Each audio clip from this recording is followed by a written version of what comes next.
Welcome to No Filter Doctor, where we cut through the health hype and dig into what's real, what works, and what's backed by evidence. I'm Dr. AK. Let's get into it.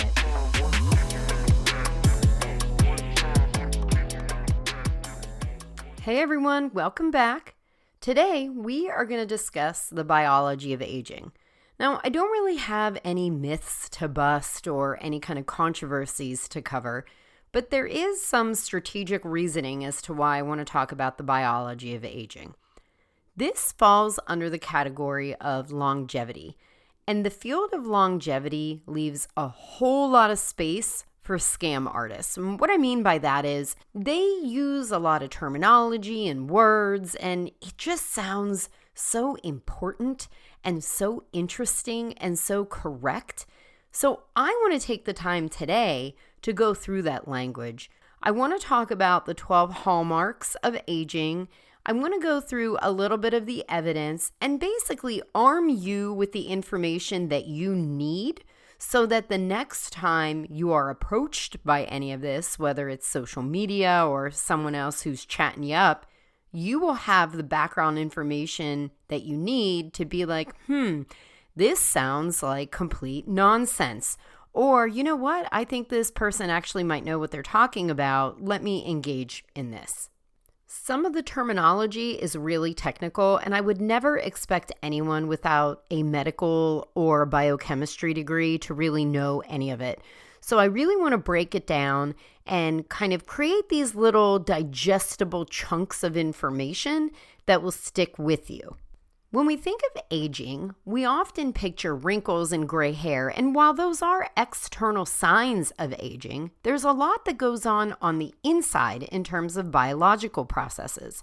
In 2013, Lopez Odin and his colleagues presented the 9 origins of the hallmarks of aging. And then in 2023, they updated that and they expand those hallmarks to 12. And so we're going to go through those 12 hallmarks. And while the 12 hallmarks don't outrank one another, I'm just going to number them 1 through 12 so that we can know where we're at and keep track of them as we're moving along in the podcast. Number 1, genomic instability. Our bodies regenerate cells every day. In fact, it's up to 330 billion cells per day. And when you are working at that kind of pace, errors can happen. You can kind of liken it to a factory that is just mass producing some kind of product. And it works so fast and the machines are all programmed and everything's supposed to work a certain way, but just statistically, there's going to be a mistake that happens. In the factory, you have an entire quality assurance protocol to catch those errors. Well, our body has the same kind of quality assurance protocol, if you will. It is always on the lookout for these genomic errors, and when it catches them, it repairs them. Genomic instability is referring to that capability of repairing those errors becoming less efficient. So as we get older, our, quote, quality control mechanisms, they don't work as well, and then we can end up with damage in our cell nucleus or the mitochondria over time.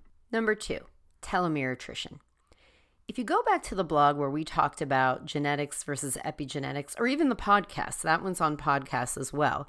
In the very beginning, I went through and talked about DNA and chromosomes and genes, and we talked about nucleosides and nucleotides. Well, every chromosome is flanked on each side by what's called a telomere.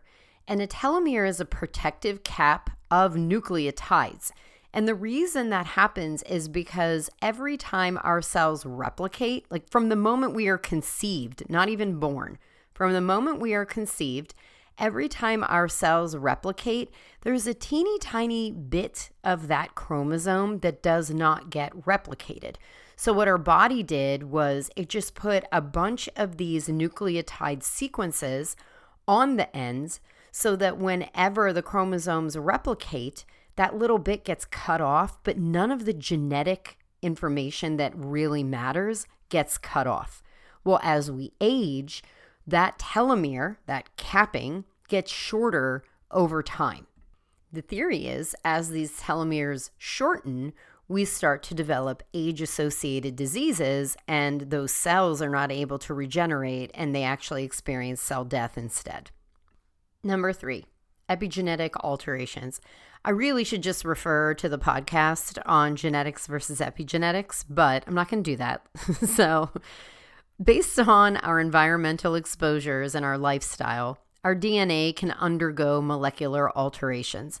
Those alterations are things like DNA methylation or histone modification. Remember, histones are the proteins that the chromosomes kind of wrap around, and deregulation of the non-coding RNA. We talked about that as well. This affects gene expression. So these alterations, oftentimes reversible. Remember when we talked about this and we said sometimes it has to do with lifestyle modifications and you can reverse some of these things, but they can lead to the development and progression of several age-related diseases such as cancer, neurodegenerative disorders, metabolic syndromes, and some bone disease. Number 4, loss of proteostasis. Proteostasis is the balance that our body maintains between creating, functioning, and eliminating proteins. So there's this kind of cycle and homeostasis of the proteins. That's referred to as proteostasis. As we get older, the process becomes imbalanced, and then we don't have the proteins or they're not functioning the way that we need, which often results in cell death and gets worse with aging. Number 5, disabled macroautophagy, which sounds very fancy, but it's really just a garbage disposal system. So our cells have this built-in system that eliminates waste products or cell components that are no longer of use to the cell. Sometimes the things get recycled, but the key is it just needs to be out of the cell. This system is referred to as macroautophagy. And as we age, we are not able to eliminate those cellular waste products as well, so they accumulate, and then that can lead to cell death. Number 6, we're halfway there, mitochondrial dysfunction. I've made mention of ATP, adenosine triphosphate, multiple times in different podcasts and blogs. ATP is made in the mitochondria. The process of making ATP also generates reactive oxygen species, and those are called free radicals, which I'm sure you've all heard because all of the companies that are trying to sell you antioxidant products, it's targeting those free radicals. Over time, the mitochondria lose the ability to produce ATP and clear out all of those free radicals. That results in, I'm sure you've picked up a theme by now, cell death. Number 7, deregulated nutrient sensing. Now, this one seems kind of simple, right? Nutrients are present, we grow. Nutrients aren't present, we don't grow. However, it's not quite as simple as it seems. It involves a complex network of molecular signaling and hormones. As we age, this network doesn't quite speak to itself the way that it does when we're younger, and we can develop things like the mTOR pathway that we talked about in a prior podcast. That can be compromised. You can develop insulin sensitivity. All of those kind of neurotransmitters and hormones that are involved with cell growth, they get a little bit confused as we get older when this system isn't working the way it's supposed to.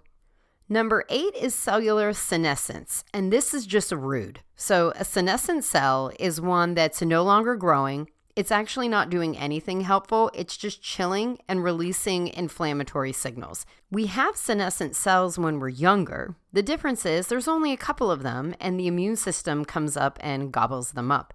When we get older, more cells enter this state, and then the immune system can't really destroy them. So they just sit around and release inflammatory markers. Very helpful. Not at all. It's like a very rude house guest that does nothing to contribute and just takes up space. Number 9, stem cell exhaustion. Now, this one kind of sounds like it sounds. We get injured, stem cells come and they do the healing. When we get older, that doesn't happen as well, and we're not able to regenerate as well as we did because the stem cells are tired. They're not able to do what they did when we were younger.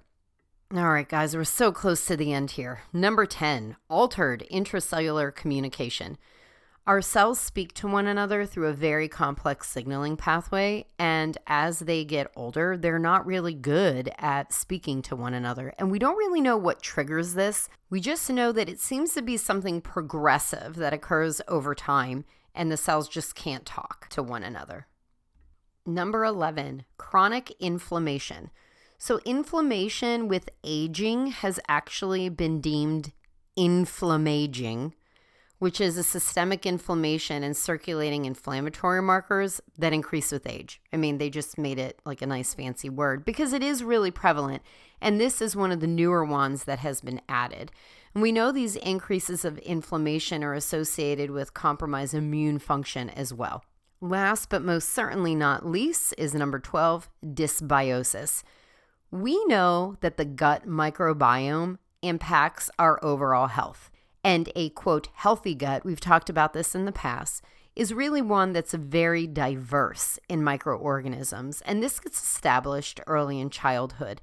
However, over time, the activity of the microbiome gradually changes, and then it becomes decreased in diversity. And we know that this disruption then can cause some imbalances and contribute to aging.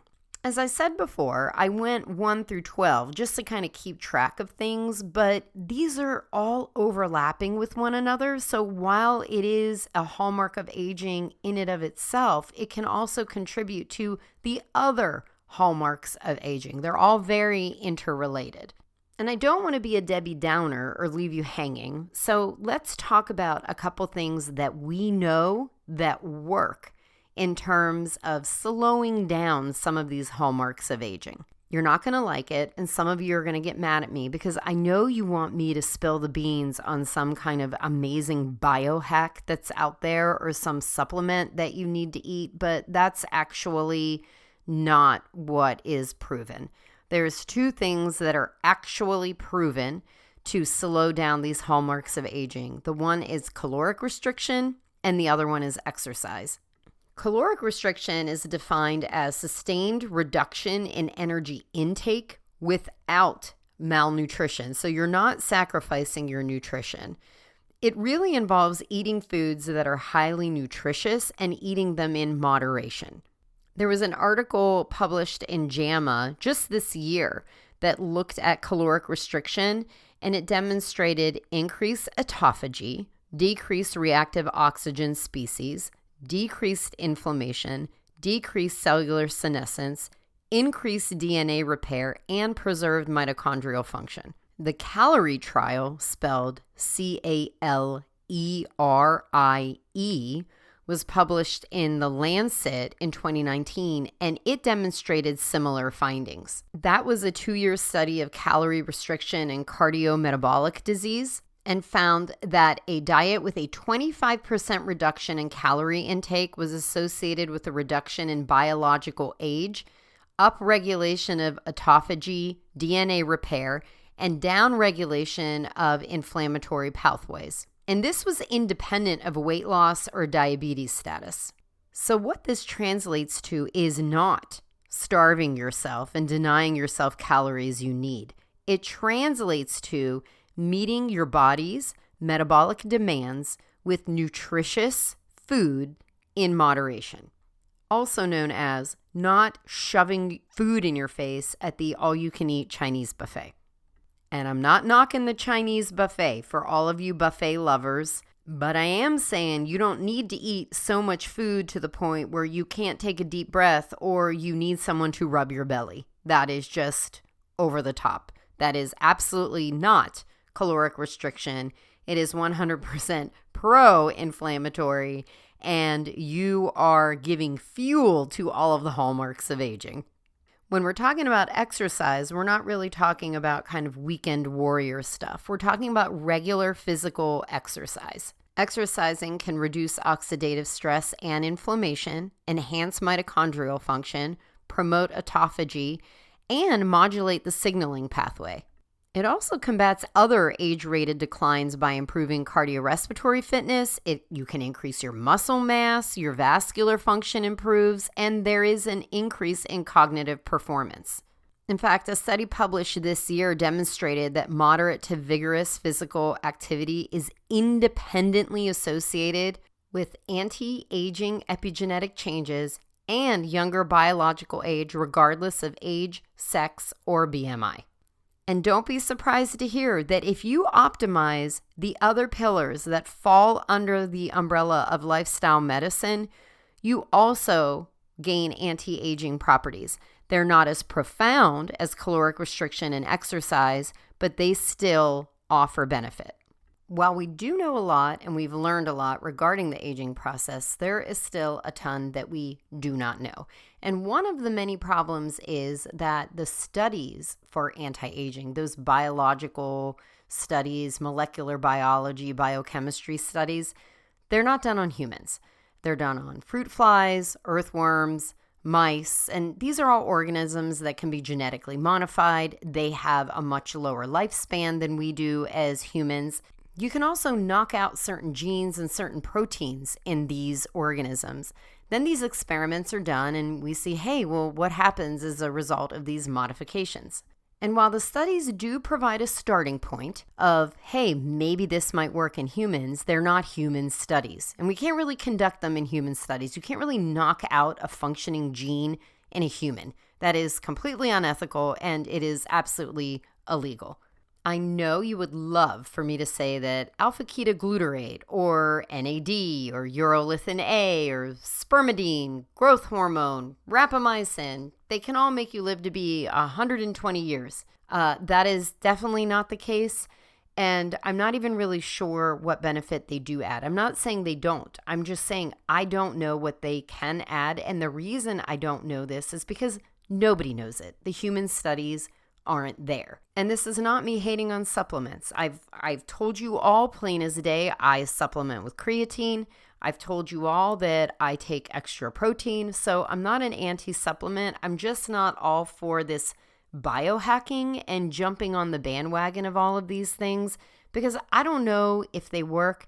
And more importantly, I don't know if there's any harm in them in humans. So I'm going to ride it out a little bit longer, wait for some additional studies to come out so that some of this unknown can maybe fall into the known category. For now, stay a little skeptical of some of these different treatments that you see. If it's too good to be true, for now, stay a little skeptical of some of these treatments that you're hearing. You know the language now, and you know what it means. So if what you're hearing sounds too good to be true, that's probably because it's completely not true. And then stay tuned. Who knows what we're going to discover in the future? I'm following all of this very closely. I'm following it with my patients, and I'm quite frankly really looking forward to some evidence of what else is out there beyond the caloric restriction and exercise that we can use to combat the biology of aging. Thank you so much for joining me this week on No Filter Doctor. What you do need to keep in mind is that while I am a doctor, I'm not your doctor. So anything that we discuss on this podcast is not medical advice. And listening to this podcast does not establish a doctor-patient relationship. The purpose of this podcast is for information purposes only. Any questions or decisions that you want to make about your healthcare should be discussed with your doctor or other healthcare provider. Making healthcare decisions without discussing it first with your doctor or other healthcare provider is done so at your own risk.